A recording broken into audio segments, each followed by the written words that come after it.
Friends, एक बार फिर आपको बहुत बहुत स्वागत है आपके अपने यूट्यूब चैनल डीएलएड वाला में। और यूपी डीएलएड के सेकेंड सेमेस्टर की पी बाई क्यू सीरीज़ को एक कदम और आगे बढ़ाते हुए आज हम आपके लिए यहाँ पर लेकर हाजिर हैं 2017 के सेकेंड पेपर को। ठीक है, 2017 का ये सेकेंड पेपर है, प्रारंभिक शिक्षा के नवीन प्रयास। ठीक है, प्रारंभिक शिक्षा के नवीन प्रयास, जो कि आपका सेकंड प्रश्न पत्र रहता है, द्वितीय प्रश्न पत्र। इसमें आपको पता ही होगा जितने भी ऑब्जेक्टिव क्वेश्चन थे 2016 से लेकर 2024 तक के सभी विषयों के पिछले सभी वर्षों के, ठीक है, जितने भी बहुविकल्पी प्रश्न थे वो हम आपको ऑलरेडी सॉल्व करा चुके हैं इसी चैनल पर। प्ले लिस्ट सभी सब्जेक्ट की अलग अलग बना दी गई है आपके लिए, तो तुरंत जाकर आप प्ले लिस्ट में चेक कर लीजिए जिस भी सब्जेक्ट की आप क्लास अटेंड करना चाहते हैं। और जितने भी नए भाई बने तुरंत चैनल को सब्सक्राइब करके बेल आइकन को प्रेस करें। इसके साथ ही अब आपके अति लघु उत्तरीय प्रश्नों की जो सीरीज़ है वो स्टार्ट हो चुकी है। और अभी अति लघु उत्तरीय प्रश्नों में ये पहला प्रश्न आपके सामने आ चुका है, 2017 का ये दूसरा प्रश्न पत्र है, प्रारंभिक शिक्षा के नवीन प्रयास। तो अति लघु उत्तरीय प्रश्नों की सीरीज स्टार्ट हो चुकी है। इससे पहले के जो आपके ऑब्जेक्टिव क्वेश्चन है वो सभी हम सॉल्व करा चुके हैं, तो चैनल पर जाकर प्ले लिस्ट को आप चेक करेंगे तो सभी सब्जेक्ट की प्ले लिस्ट आपको मिल जाएगी ऑब्जेक्टिव वाली। ठीक है, इसके अलावा सबसे पहला प्रश्न आज की क्लास का न्यूनतम, ठीक है, मिनिमम, न्यूनतम अधिगम स्तर से आप क्या समझते हैं। ठीक है, तो चलिए देखते हैं क्या होता है न्यूनतम अधिगम स्तर। ठीक है, न्यूनतम अधिगम स्तर एक शिक्षण अधिगम दृष्टिकोण है जो कि सभी छात्र यदि उन्हें उचित अवसर और सहायता प्रदान की जाए तो वे एक निश्चित न्यूनतम स्तर तक सभी विषयों में सफल हो सकते हैं। ठीक है, सभी बच्चों को अगर कहीं ना कहीं यहाँ पर सहायता दी जाए तो वे न्यूनतम स्तर तक सभी सब्जेक्ट में वे सफल हो सकते हैं, जिसे आप न्यूनतम अधिगम स्तर कहते हैं। अगला प्रश्न है प्रश्न संख्या 17, महिला समाख्या कार्यक्रम क्या है। ठीक है, महिला समाख्या कार्यक्रम क्या है, तो एनईपी 2000 यानी कि नेशनल एजुकेशन पॉलिसी जो 1986 में आई थी, उसके उद्देश्यों के अनुरूप लक्ष्य हासिल करने के लिए एक ठोस कार्यक्रम के रूप में महिला समाख्या योजना की शुरुआत की गई थी।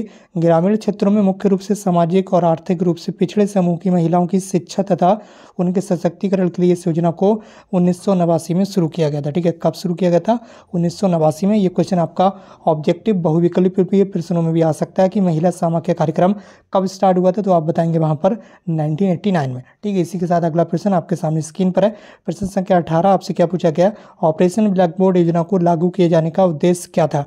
तो ऑपरेशन ब्लैक बोर्ड योजना का मुख्य उद्देश्य प्राथमिक विद्यालयों में शिक्षण संस्थानों को उपलब्ध कराना था। ठीक है, और इसकी शुरुआत 1987 में की गई थी, ये भी आपको ध्यान रखना। 1987 में ऑपरेशन ब्लैक बोर्ड की स्टार्टिंग की गई थी। अगला प्रश्न आपके सामने स्क्रीन पर है, प्रश्न संख्या 19। आपसे क्या पूछा गया है, शिक्षा में अपव्यय अवरोधन से आप क्या सुझाव है, आपका क्या सुझाव है। तो ये क्वेश्चन बहुत ज़्यादा वेरी इंपॉर्टेंट है। ठीक है, अपव्यय अवरोधन ये इंपॉर्टेंट क्वेश्चन है। ठीक है, तो आप इसे इंपॉर्टेंट मार्क कर लें, ये बार बार परीक्षा में रिपीट हो रहा है। ठीक है, तो आप इसे इंपॉर्टेंट मार्क करें और अच्छे से याद रखें इसे। अपव्यय अवरोधन क्या है, तो इसका आंसर आप यहाँ पर देख पा रहे होंगे। आंसर में बताया गया कि शिक्षा में अपव्यय अवरोधन के निम्नलिखित सुझाव हैं। प्राथमिक स्तर पर बालकों को उनकी आयु स्तर के आधार पर ही प्रवेश दिया जाए। दूसरा है उपस्थिति संबंधी नियमों का कठोरता से पालन किया जाए। तीसरा है प्रौढ़ शिक्षा को प्रोत्साहन दिया जाए। ठीक है, तो अगला प्रश्न आपके सामने स्क्रीन पर है, हंसा मेहता कमेटी 1962 के प्रमुख सुझाव क्या हैं। ठीक है, तो हंस मेहता कमेटी 1962 के सुझाव निम्नलिखित हैं। लिंग यानी कि जेंडर के आधार पर विद्यालयी पाठ्यक्रमों में अंतर करने की आवश्यकता नहीं है। ठीक है, इसके अलावा लड़के लड़कियों के मनोवैज्ञानिक और सामाजिक कार्य के अंतर के आधार पर पाठ्यक्रम में विभेद करना चाहिए, किंतु पाठ्यक्रम की अंतर समाज के निर्माण कार्य में बाधा न बने ऐसा भी कोशिश करना चाहिए। ठीक है, ये यहाँ पर इसके दो प्रमुख सुझाव दिए गए हंसा मेहता कमेटी के द्वारा।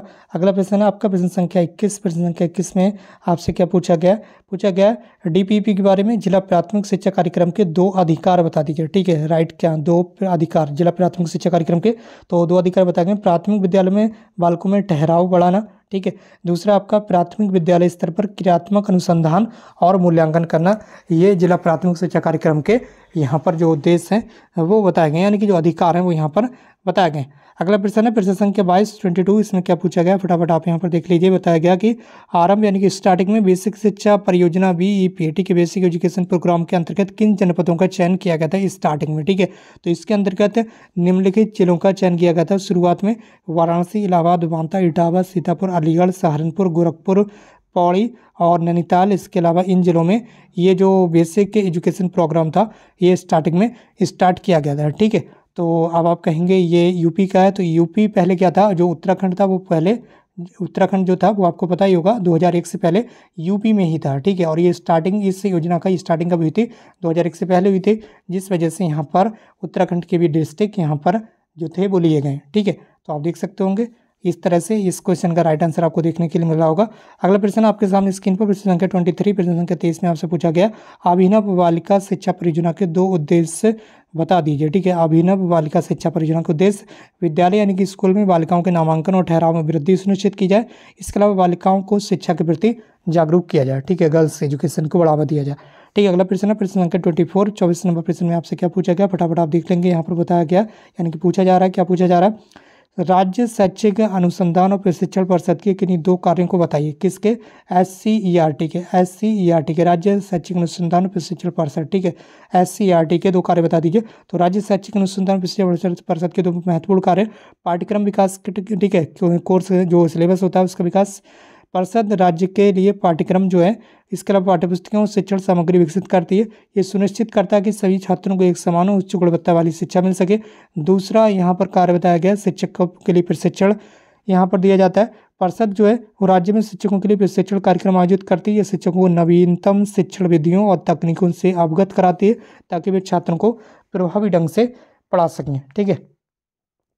प्रश्न संख्या 25 है अगला प्रश्न आपके सामने स्क्रीन पर है, राष्ट्रीय शिक्षक परिषद NCT, ठीक है, राष्ट्रीय अध्यापक शिक्षा परिषद, ठीक है, इसे बोलते हैं आपका राष्ट्रीय अध्यापक शिक्षा परिषद, ठीक है, यह बोल सकते हैं आप राष्ट्रीय शिक्षक शिक्षा परिषद, ठीक है, इसकी फुल फॉर्म होती है हिंदी में, इसे यहाँ पर इंग्लिश में बोल देते हैं इसे national council for teacher education. इसकी स्थापना कब हुई थी ये यहाँ पर आपको बताना है, तो फटाफट आप देख लेंगे। इसकी जो स्थापना है वो 17 अगस्त 1995 में की गई थी। कब की गई थी, 17 अगस्त 1995 को, ठीक है।